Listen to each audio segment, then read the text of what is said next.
Assalamualaikum warahmatullahi wabarakatuh. Kami dari kelompok 19 akan menjelaskan metode pelaksanaan pekerjaan fondasi pada proyek Vape Hotel Kartika Plaza Bali. Setiap proyek konstruksi selalu membutuhkan sumber daya proyek atau project resource sebagai komponen input dalam proses konstruksi. Tahap pelaksanaan konstruksi membutuhkan berbagai alat bantu dari yang sederhana hingga berteknologi tinggi sesuai dengan kebutuhan di lapangan. Keberadaan peralatan konstruksi tidak lain adalah mendukung proses sehingga dimungkinkan tercapainya efisiensi yang baik guna mencapai target yang telah ditetapkan. Akomodasi yang masih sangat populer di Bali yaitu hotel berbintang dengan jumlah pengunjung 4.995.573 orang dan akomodasi lainnya hanya 1.945.621 orang pada tahun 2013. Sehingga perkembangan hotel di Bali sangat pesat.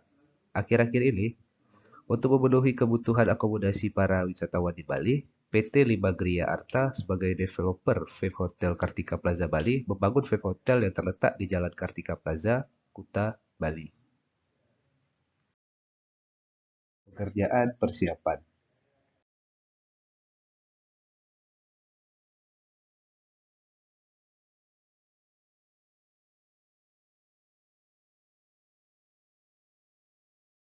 Pekerjaan persiapan meliputi pembersihan lahan proyek, pemasangan pagar proyek, pembuatan kantor proyek atau direksi CAD dan gudang, dewatering, dan penyelesaian site facilities yang dilakukan dari hari pertama sampai hari ke-37.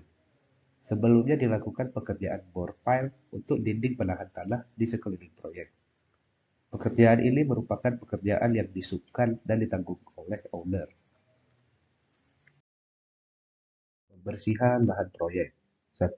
Pembersihan dilakukan pada daerah bilik jalan yang telah ditentukan dan atas petunjuk direksi. 2. Harus dilakukan dengan hati-hati berkaitan dengan banyaknya utilitas existing bawah tanah. 3. Hasil pembersihan dibuang di luar lokasi pekerjaan atau lokasi yang telah ditentukan oleh direksi. Selanjutnya, pemasangan pagar proyek. Untuk menjaga keamanan dalam proyek dengan mempekerjakan tenaga untuk penjagaan atau security. Jumlah personel security disesuaikan dengan kebutuhan dan sistem pergantian jaga diatur dengan shift siang dan malam. Untuk keamanan proyek juga dilakukan koordinasi dengan keamanan di sekitar lokasi proyek. Di bawah ini adalah contoh pemasangan pagar proyek. Selanjutnya, pembuatan kantor proyek atau direksi kit. Direksi kit tersebut bisa dibilang hanyalah bangunan sementara, di mana nantinya ketika proyek pembangunan sudah selesai, maka direksi kit tersebut juga akan dibongkar. Dikarenakan fungsinya yang hanya sementara, maka kebanyakan juga akan mengganti panel modular atau sandwich panel. Fungsi dari direksi kit. Satu, yaitu pusat monitoring dan pengendali proyek. Kedua, sebagai kantor staf kontraktor atau jasa konsultan. Ketiga, tempat penyimpanan barang berharga. Keempat, pusat komunikasi jasa pelaksana, konsultan, dan pihak lain yang terlibat. Selanjutnya adalah proses dewatering. Dewatering adalah proses penurunan muka air tanah pada suatu wilayah tertentu dengan cara pemompaan melalui sebuah sumur atau saluran. Pompa yang digunakan disebut pompa submersible, yang nantinya disalurkan ke sumur-sumur dewatering atau saluran-saluran untuk memompa debit air. Adapun tujuan pengerjaan dewatering adalah 1. Menjaga area galian tetap kering selama proses konstruksi atau sesudah selesai pelaksanaan proyek. Kedua, menjaga kestabilan lereng galian. Ketiga, mengatasi gaya uplift dari tekanan air selama masa konstruksi. Gambar berikut ini adalah gambar proses dewatering. Selanjutnya, pekerjaan bore pile. Fondasi tiang, termasuk bore pile, biasanya dipakai pada tanah yang stabil dan kaku, sehingga memungkinkan untuk membentuk lubang yang stabil.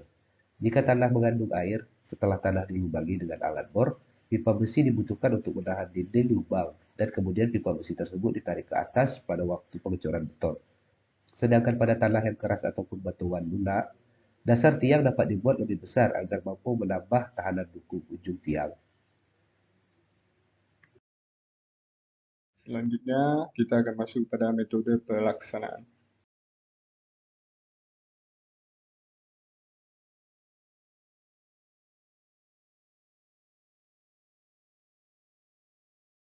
Jadi yang pertama kita akan masuk kepada proses penggalian. Galian basement maupun galian pondasi platform menggunakan ekskavator. Galian basement dilakukan sedalam 2,8 meter di tanah asli. Kemudian, platform digali sesuai dengan titik dan dimensi platform. Dapat kita lihat pada gambar yang bawah ini.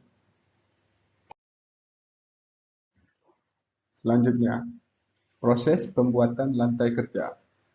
Setelah dilakukan galian platform, dilakukan pekerjaan pembuatan lantai kerja dengan beton campuran 3:1. Tebal lantai kerja dibuat 5 cm. Dapat kita lihat pada gambar yang di bawah ini. Selanjutnya, proses penyemprotan anti rayap. Setelah pengerjaan lantai kerja, dilakukan penyemprotan anti rayap agar rayap tidak masuk ke dalam bangunan. Gambar dapat kita lihat di bawah ini. Selanjutnya, proses pemasangan backisting bataku. Backisting yang digunakan untuk platform yaitu backisting bataku. Backisting ini digunakan agar mempermudah proses konstruksi karena tidak perlu melakukan pembongkaran backisting lagi. Pemasangan backisting bataku mengikuti marking yang telah dilakukan oleh surveyor agar dimensinya sesuai dengan gambar kerja. Dapat dilihat pada gambar di bawah ini. Oke, selanjutnya kita masuk pada proses pembesian. Pembesian dilakukan sesuai dengan gambar kerja. Baja yang digunakan menggunakan jenis baja ulir atau deformate dengan ukuran D19 untuk bagian bawah dan D16 untuk bagian atasnya. Dapat kita lihat pada gambar yang di bawah ini. Oke, jadi selanjutnya kita masuk dalam proses pengecoran. Pengecoran dilakukan dengan menggunakan beton ready mix mutu K300. Pengecoran platform dari grid 10 sampai dengan grid 6 dilakukan dengan konkrit pump. Sedangkan pada grid 5 sampai 4 dengan menggunakan talang yang dibuat sendiri. Dapat kita lihat pada gambar yang di bawah ini. Kesimpulan, sistem kerja atau metode pelaksanaan pekerjaan yang profesional akan memudahkan pelaksanaan di lapangan sehingga skedul pekerjaan diharapkan tidak mengalami keterlambatan. Keberhasilan suatu proyek sangat ditentukan oleh perencanaan yang matang serta kerjasama dan manajemen yang baik dari semua pihak. Pengawasan yang intensif selama pelaksanaan proyek sangat diperlukan dalam upaya menghindari penyimpangan anggaran, pengendalian mutu, waktu, dan biaya secara teratur dalam kontinu dapat mengurangi kendala yang mungkin terjadi selama pelaksanaan proyek. Fasilitas dan peralatan proyek yang memadai serta tenaga kerja yang terampil, berpengalaman, dan disiplin sangat menentukan keberhasilan proyek. Bahan-bahan yang akan digunakan untuk pelaksanaan proyek harus masuk dalam spesifikasi bahan standar dan disesuaikan dengan rencana beban yang akan diterima. Sekian dari kelompok kami. Apabila ada kesalahan kami mohon maaf. Wabillahi taufiq wal hidayah. Assalamualaikum warahmatullahi wabarakatuh.